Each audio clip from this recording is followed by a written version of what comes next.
everyone, welcome back to Spinning Iris. It is day 19 of Banned Book Month, which means it is time for chapter 19 of Candide by Voltaire.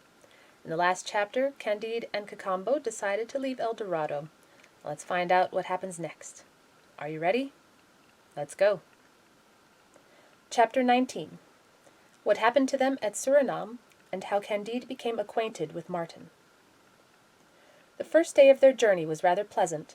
They were heartened by the thought that they now possessed more treasure than all of Asia, Europe, and Africa could assemble. Candide, elated, wrote Cunegonde's name on the trees. On the second day, 2 of their sheep sank in a bog and were swallowed up with their loads. 2 more sheep died of fatigue a few days later. Then 7 or 8 of them perished from hunger in a desert. Still others fell off cliffs. Finally, after they had traveled for 100 days, only 2 sheep were left. Candide said to Cacambo, "Now you see, my friend, how perishable are the riches of this world. There's nothing solid but virtue and the happiness of seeing Lady Cunegonde again." "I agree," said Cacambo, "but we still have 2 sheep carrying more treasure than the King of Spain will ever have, and in the distance I see a town which I surmise to be Suriname, a Dutch possession. Our troubles are over, our happiness is about to begin." As they were approaching the town, they saw a black man lying in the ground.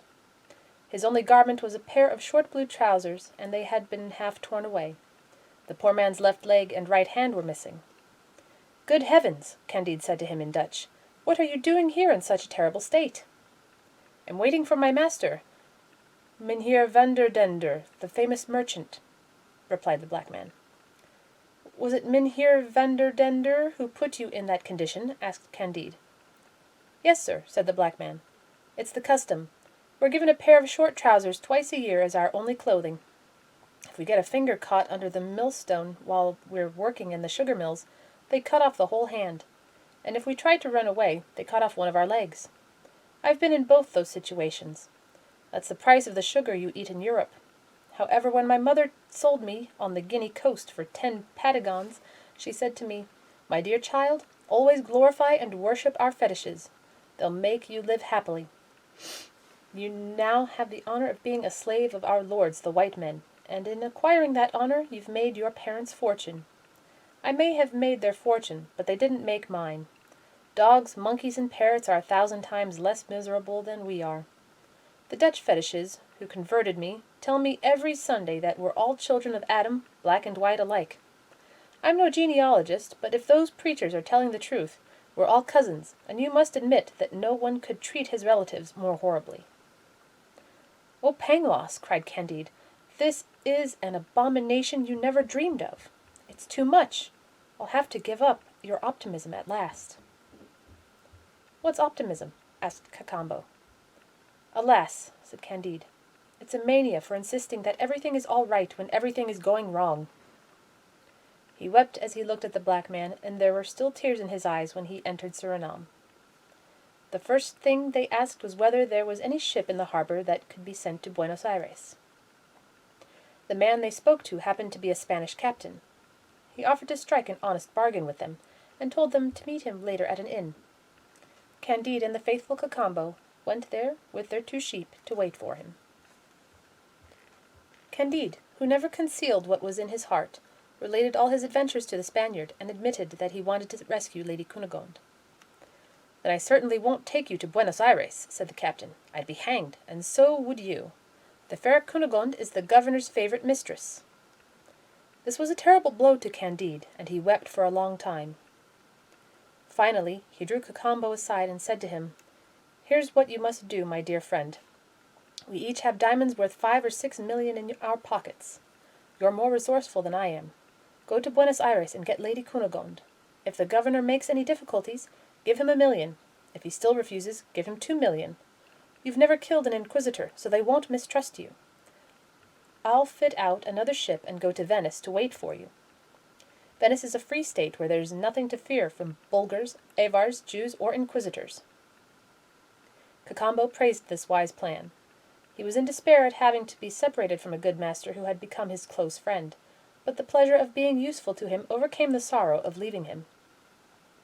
They embraced each other with tears in their eyes. Candide urged him not to forget the good old woman. Cacambo left the same day. A fine man, that Cacambo. Candide stayed on a while longer in Surinam, waiting for another captain to take him to Italy, with the 2 sheep he had left. He hired servants and bought everything he would need for a long voyage. Finally, Mynheer Vanderdendur, the master of a large ship, came to him and introduced himself. "How much would you charge," Candide asked him, "to take me straight to Venice, along with my servants, my baggage, and those 2 sheep?"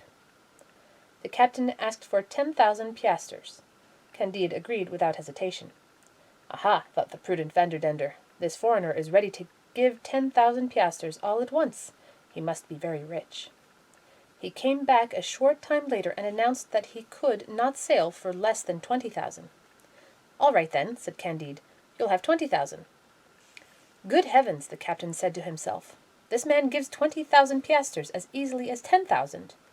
He came back again and said he could not take him to Venice for less than 30,000 piastres. "Then you'll have 30,000, replied Candide. "Aha!" the Dutch captain said to himself again, 30,000 piastres mean nothing to this man. His 2 sheep must be laden with immense treasures. I won't press him any further. First I'll make him pay the 30,000, then we'll see." Candide sold 2 little diamonds, the smaller of which was worth more than all the money the captain asked. He paid him in advance. The 2 sheep were put on board. Candide followed in a small boat to join the ship in the harbour. The captain seized his opportunity. He set his sails and weighed anchor. The wind favoured him. Candide, frantic and bewildered, soon lost sight of him. "Alas!" he cried, "that's a trick worthy of the old world." He turned back to shore, overwhelmed with sorrow, for he had lost enough to make the fortune of 20 monarchs. He went to see the Dutch judge, and since he was rather agitated, he pounded loudly on the door. He went in, explained what had happened, and shouted a little more loudly than was proper. The judge began by fining him 10,000 piastres for the noise he had made. Then he listened patiently, promised to investigate his case as soon as the captain returned, and charged him another 10,000 piastres for the expenses of the hearing. This behaviour was the last straw. It drove Candide to despair. He had experienced misfortunes that were actually 1,000 times more painful, but the cold-bloodedness of the judge and of the captain who had robbed him inflamed his resentment and plunged him into black melancholy.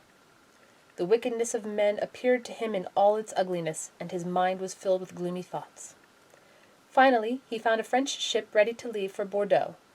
Since he had no more sheep laden with diamonds to take on board, he rented a cabin on the ship for a fair price, and had it announced in the town that he would give passage, food, and 2,000 piastres to an honest man willing to make the voyage with him, provided he was the most unfortunate man in the province, and the one most disgusted with his situation. Applicants came to him in such great numbers that a whole fleet of ships could not have held them all. Candide, wishing to make his choice from among the most likely-looking ones, picked out about 20 who appeared to be rather sociable, and who all claimed to deserve his preference.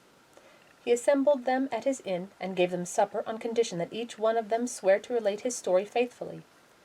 He told them he would choose the one who seemed to be the most deserving of pity, and to have the best reasons for being dissatisfied with his lot, and he promised to give the others a small gratification.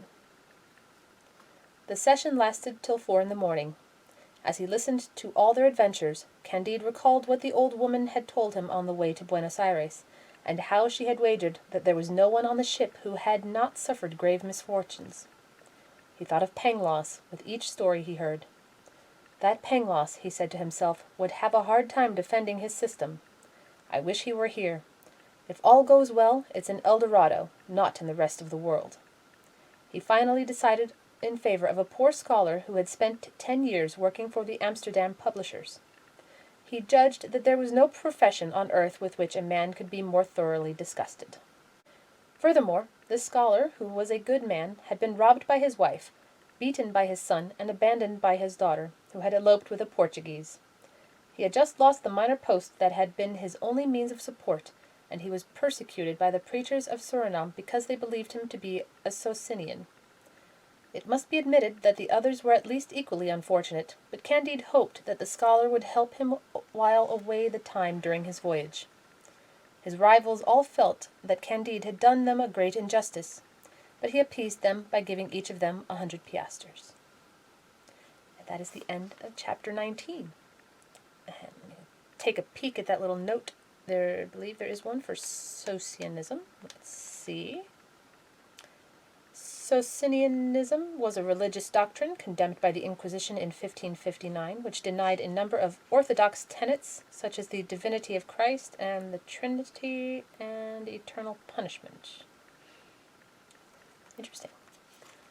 So, Candide went from utopia to great misfortune once again, and now has a new traveling companion to talk to, and we'll find out more about this Martin next time, I'm sure. Hope you'll join me then. Take care. Bye-bye.